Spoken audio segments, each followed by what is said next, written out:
Hi, my name is Jody Maddox. I'm a parent coach and education consultant. This is video number 3 on our 8-part series on teaching kids executive functioning skills. In this video, we will be focusing on helping kids think and be flexible. Again, my name is Jody Maddox. I'm a parent coach and education consultant. My background is in special education and building administration. I was a principal at the elementary level and at the high school level.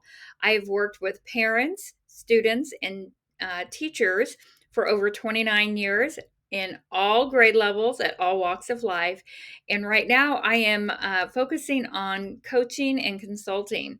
I specialize in working with families that are raising neurodivergent children, and I can help effectively change your family dynamic for the good and the positive in 10 short weeks.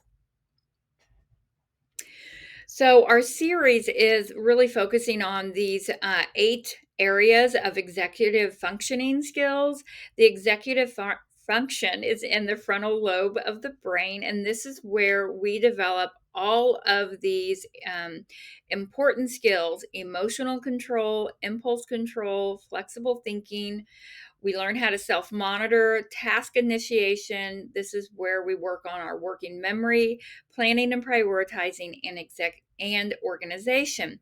And these skills help us be successful in our relationships. At work and at school, at home, and they're more important in many ways than a person's IQ.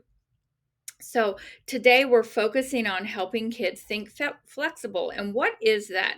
Well, flexible thinking is the ability to move freely from one situation to the next, successfully adapting one's thinking and emotions in order to respond appropriately to tasks at hand. Now, many times when I'm working with parents, they'll say, my child can't stop and do something, or they don't like to quit doing this in order to do the task I've asked. And that's this ability or inability to think flexibly. When do kids need to think flexibly? During transitions, during any type of schedule, when there is a disruption in the routine, maybe an assembly at school, in social situations, specifically when trying to make friends, when playing games at school events, family holidays for sure. It's a huge disruption in our typical family routine. Learning in general in an academic setting, for sure, they have to be able to think flexibly and be able to, dig deep into a problem. When they're working in a group, when they're trying to practice critical thinking, sometimes when there are sarcasm or jokes in a social setting, they need to be able to understand what's going on and to think flexibly.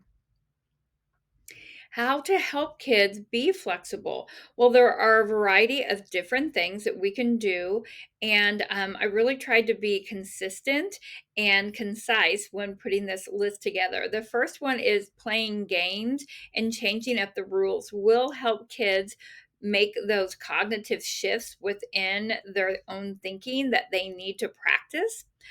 They can also, you can give your kids a heads up when there's a transition coming or when there's a change coming. You can talk through what they can do and how they will handle it. Um, Teaching kids to avoid things, not a good plan, but teaching them how to handle them and how to push through, that helps them learn how to be flexible. It gives them a growth mindset and it helps them move forward and try new things, sometimes even tough things. We can help kids understand their feelings. They can understand what they're thinking, why they're thinking it, or maybe process what's going on.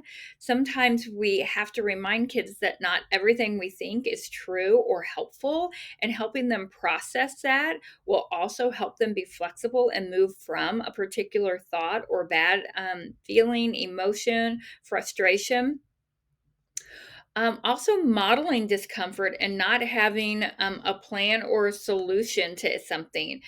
Now, I know I did say talk through a transition or talk through a tough time, but there's also this opportunity that will pop up probably on a daily, on a daily basis to just handle tough things and to think, okay, now what am I going to do? Okay, how will I move forward?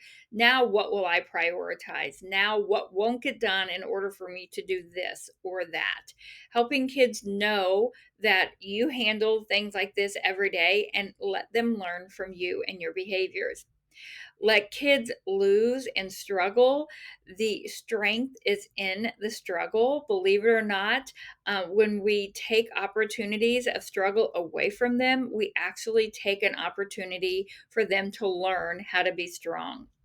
And then help kids understand what their thoughts are. Again, this understanding what's holding them back, what they need to let go. Is this helpful? Is this something I need to maybe talk to somebody else about? Helping them know that not all thoughts are helpful, not all thoughts are true, and sometimes they do need to seek help with what is going on.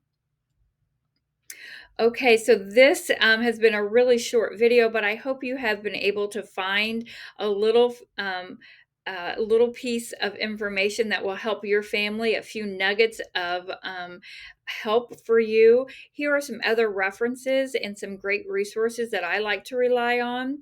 Again, my name is Jody Maddox, and I'm here to help support parents and teachers any way I possibly can. My website, jodymaddoxicoach.com, has a blog that has more in-depth information that you might want to connect with. I also have a newsletter, and you can subscribe there. You can find me on Facebook, on Instagram. If you need anything, please don't hesitate to reach out. I'm Jody Maddox, and I'm here to help. Have a great day.